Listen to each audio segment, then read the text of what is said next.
Well, the cicadas are here and everybody's talking about them, so I thought it'd probably be good to write a song about them. So here we go.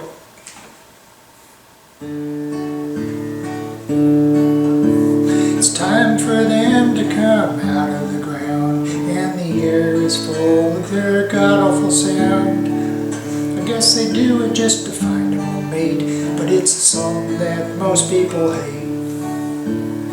And flying round's enough to give you distress, and makes ladies dance when they fly up their dress. So I asked Mr. Google how to make them depart, to save our hearing and to save our hearts.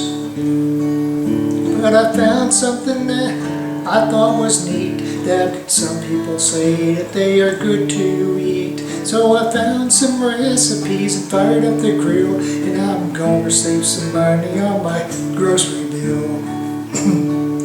Gonna cook me up a big mess of cicadas with corn on the cob and new red potatoes.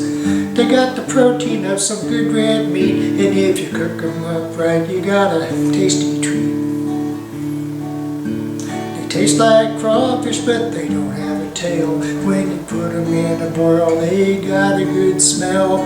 You can make enough to feed all of your kin, and you ought to hear them screech when you throw them in.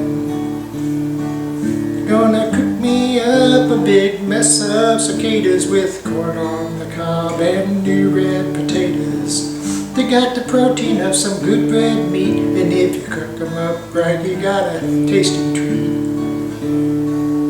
You can put them on a pizza and just let it bake. You can put them in cookies, you can put them in cake, or saute them in olive oil, but my favorite is still like a crawfish boil. Gonna cook me up a big mess of cicadas with corn on the cob and new red potatoes. They got the protein of some good red meat, and if you cook them up right, you got a tasty treat. But in a few weeks later they all disappeared, and normal old sounds is all you hear. The realization made me shed a few tears, 'cause I can't eat them for another 13 years. But then I'm gonna cook me up a big mess of cicadas with corn on the cob and new red potatoes. Got the protein of some good red meat, and if you cook them up right, you got a tasty treat. Try them, you might like them.